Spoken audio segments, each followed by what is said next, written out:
Welcome to Arjuna Government Exams Quiz. Today's current affairs. Let's begin. Arjuna அரசு தேர்வு வினாடி வினாவிற்கு வரவேற்கிறோம். இன்றைய நடப்பு நிகழ்வுகள். தொடங்குவோம். Question 1. Which former Vice President of India recently urged a national debate on the anti-defection law and called for civility in public life? இந்தியாவின் எந்த முன்னாள் குடியரசுத் துணைத் தலைவர் சமீபத்தில் கட்சித்தாவல் தடைச் சட்டம் குறித்த தேசிய விவாதத்திற்கு அழைப்பு விடுத்தார் மற்றும் பொது வாழ்வில் நாகரிகத்தை வலியுறுத்தினார்?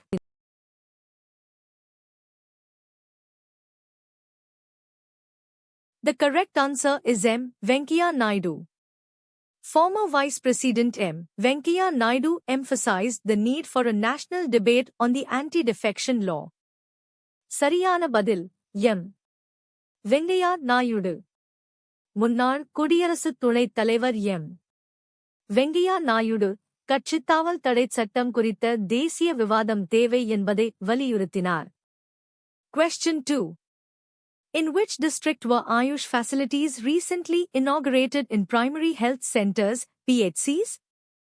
சமீபத்தில் எந்த மாவட்டத்தில் உள்ள ஆரம்ப சுகாதார நிலையங்களில் PHCs ஆயுஷ் வசதிகள் திறந்து வைக்கப்பட்டன?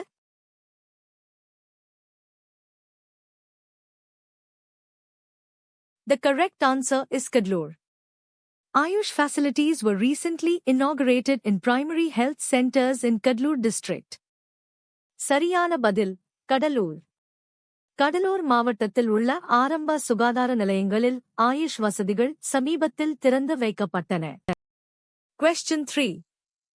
According to a landmark study, what is the estimated dollar value of India's forests as an asset?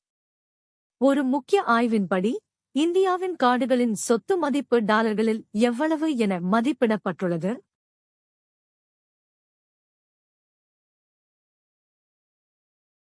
The correct answer is $2.5 trillion. A landmark study estimates India's forests to be a $2.5 trillion asset. சரியான பதில் 2.5 trillion dollar. ஒரு முக்கிய ஆய்வின்படி இந்தியாவின் காடுகளின் மதிப்பு 2.5 trillion dollar என மதிப்பிடப்பட்டுள்ளது. Question 4. Which specific mechanism related to the Gaganyaan crew module did ISRO recently test, serving as a link between the crew module and the service module? Gaganyaan குழு தொகுதி தொடர்பான எந்த ஒரு குறிப்பிட்ட அமைப்பை இஸ்ரோ சமீபத்தில் சோதித்தது? இது குழு தொகுதிக்கும் சேவை தொகுதிக்கும் இடையே ஒரு இணைப்பாக செயல்படுகிறது.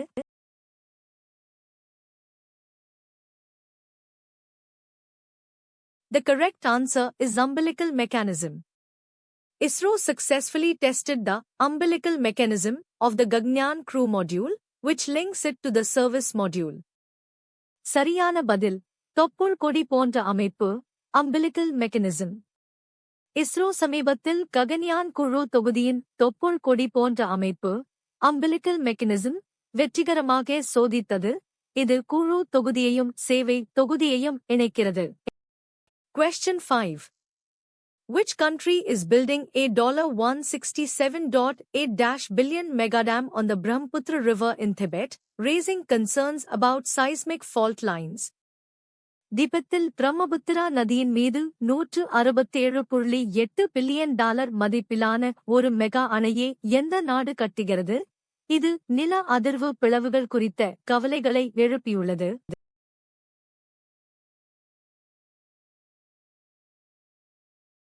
The correct answer is China. China formally began construction of the $167.8 billion dam on the Brahmaputra in Tibet last July. சரியான பதில் சீனா. சீனா கடந்த ஜூலை மாதம் திபெத்தில் பிரம்மபுத்திரா நதியின் மீது $167.8 பில்லியன் மதிப்பிலான அணையின் கட்டுமான பணிகளை அதிகாரப்பூர்வமாக தொடங்கியது. Question 6.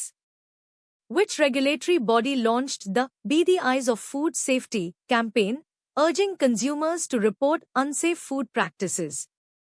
பாதுகாப்பற்ற உணவு நடைமுறைகளை புகாரளிக்குமாறு நுகர்வோரை வலியுறுத்தி உணவு பாதுகாப்பின் கண்களாக இருங்கள் Be the Eyes of Food Safety என்ற பிரச்சாரத்தை எந்த ஒழுங்குமுறை அமைப்பு தொடங்கியது?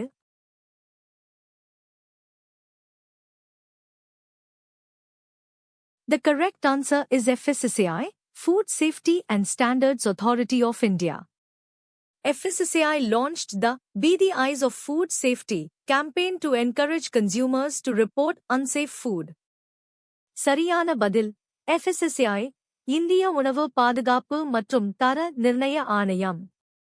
பாதுகாப்பற்ற உணவு குறித்து புகாரளிக்குமாறு நுகர்வோரை ஊக்குவிக்க FSSAI உணவு பாதுகாப்பின் கண்களாக இருங்கள் என்ற பிரச்சாரத்தை தொடங்கியது. Question 7. Which country recently used a text message to ask North Korea for help in finding a missing seaman near the border, due to inactive communication lines?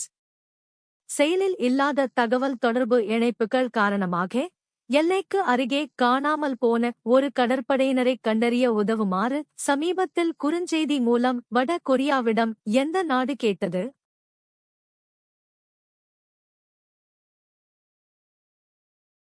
The correct answer is South Korea. South Korea sent a text message to North Korea requesting help to find a missing seaman. சரியான பதில் தென் Korea. காணாமல் போன கடற்படையினரை கண்டுபிடிக்க உதவுமாறு தென் Korea வட கொரியாவுக்கு குறுஞ்செய்தி அனுப்பியது. Question 8.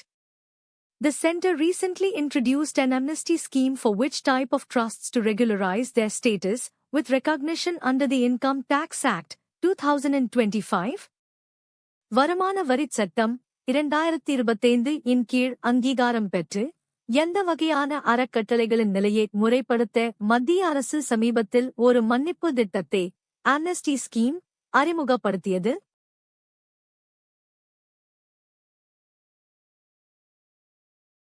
The correct answer is Provident Fund Trusts. The center has brought an amnesty scheme for PF trusts to regularize their status under the Income Tax Act, 2025. சரியான பதில் வருங்கால வைப்பு நிதி அறக்கட்டளைகள் Provident Fund Trusts. வருமான வரிச் சட்டம் 2025 இன் கீழ் வருங்கால வைப்பு நிதி அறக்கட்டளைகளின் நிலையை முறைப்படுத்த மத்திய அரசு ஒரு மன்னிப்பு திட்டத்தை கொண்டு வந்துள்ளது. Question 9. Which prominent activist was recently detained in Assam for protesting against the Kaziranga Luxury Hotels project? Kaziranga ஆடம்பர ஹோட்டல்கள் திட்டத்திற்கு எதிராக போராடியதற்காக சமீபத்தில் அசாமில் எந்த முக்கிய ஆர்வலர் கைது செய்யப்பட்டார்?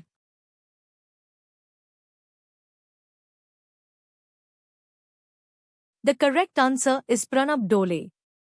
Assam activist Pranab Dole was detained for protesting against the Kaziranga Luxury Hotels project. சரியான பதில் Pranab Dole. கசிரங்கா ஆடம்பர ஹோட்டல்கள் திட்டத்திற்கு எதிராக போராடியதற்காக ஆசாம் ஆர்வலர் பிரணாப் டோலே கைது செய்யப்பட்டார். Question 10. The Chief Justice of India recently inaugurated the Tower of Justice in which city, emphasizing women-friendly judicial infrastructure? இந்தியாவின் தலைமை நீதிபதி சமீபத்தில் எந்த நகரத்தில் நீதி கோபுரம் Tower of Justice திறந்து வைத்தார், அங்கு பெண்கள் நட்பு நீதி உள்கட்டமைப்பை வலியுறுத்தினார்?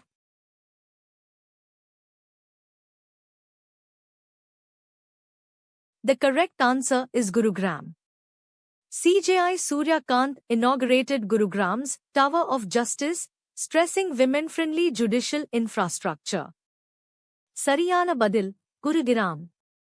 தலைமை நீதிபதி சூர்யா காந்த் குருகிராமில் நீதி கோபுரத்தை திறந்து வைத்தார், பெண்கள் நட்பு நீதி உள்கட்டமைப்பை வலியுறுத்தினார். Question 11. India declared a one-day national mourning for the passing of which former emir of Qatar? கத்தாரின் எந்த முன்னாள் அமீரின் மறைவுக்காக இந்தியா ஒரு நாள் தேசிய துக்கத்தை அறிவித்தது?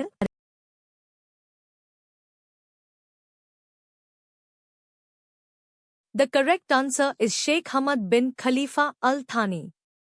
India declared one-day national mourning for Qatar's father Amir, Sheikh Hamad bin Khalifa Al Thani. சரியான பதில் Sheikh Hamad bin கலீஃபா அல் தானி. கத்தாரின் முன்னாள் அமீர் ஷேக் ஹமாத் பின் கலீஃபா அல் தானியின் மறைவுக்காக இந்தியா ஒரு நாள் தேசிய துக்கத்தை அறிவித்தது. Question 12.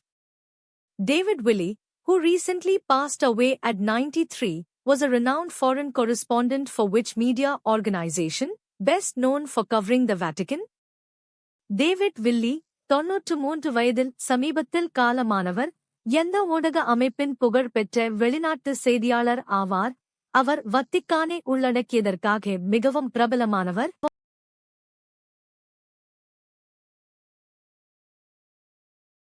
The correct answer is BBC. David Willey, esteemed BBC foreign correspondent, best known for covering the Vatican, died aged 93. சரியான பதில் BBC. வத்திக்கானை உள்ளடக்கியதற்காக மிகவும் பிரபலமான பிபிசியின் புகழ் பெற்ற வெளிநாட்டு செய்தியாளர் டேவிட் வில்லி 93 வயதில் காலமானார். Question 13. The KSRTC Budget Tourism Cell recently announced the launch of Karkidakam pilgrimage packages for which state? எந்த மாநிலத்திற்காக கர்க்கிடகம் புனித யாத்திரை தொகுப்புகளை கர்க்கிடகம் pilgrimage packages தொடங்க உள்ளதாக KSRTC பட்ஜெட் சுற்றுலா பிரிவு சமீபத்தில் அறிவித்தது?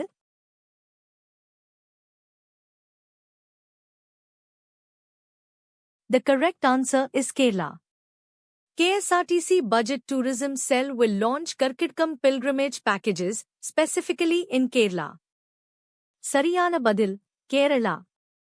KSRTC பட்ஜெட் சுற்றுலா பிரிவு கேரளாவில் கர்க்கிடகம் புனித யாத்திரை தொகுப்புகளை தொடங்க உள்ளதாக அறிவித்தது. Question 14.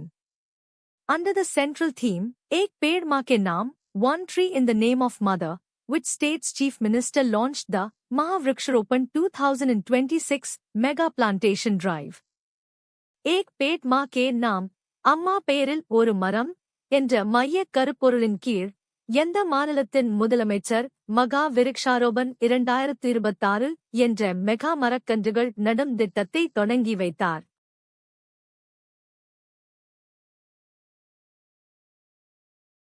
The correct answer is Uttar Pradesh. Uttar Pradesh CM Yogi Adityanath launched the Mahavriksharopan 2026 with a target to plant 35 crore saplings. சரியான பதில் உத்தர பிரதேசம். உத்தரப்பிரதேச முதலமைச்சர் யோகி ஆதித்யநாத் மகா விருக்ஷாரோபன் 2026 திட்டத்தை 35 கோடி மரக்கன்றுகளை நடும் இலக்குடன் தொடங்கி வைத்தார். Question 15. K. Annamalai recently launched a new movement named We the Leaders, which aims to focus on governance and public responsibility and explicitly excludes which aspect from its scope? K. Annamalai சமீபத்தில் We the Leaders என்ற புதிய இயக்கத்தை தொடங்கினார். இது ஆளுகை மற்றும் பொது பொறுப்பில் கவனம் செலுத்துகிறது மற்றும் அதன் நோக்கத்தில் இருந்து எந்த அம்சத்தை வெளிப்படையாக விலக்குகிறது?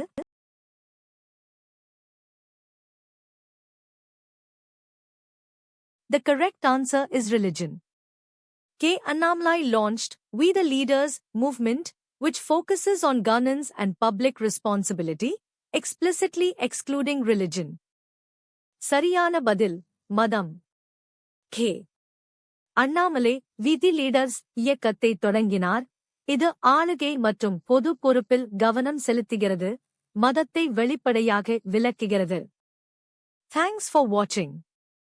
Subscribe to Arjuna Government Exams Quiz for a new quiz every day. பார்த்ததற்கு நன்றி.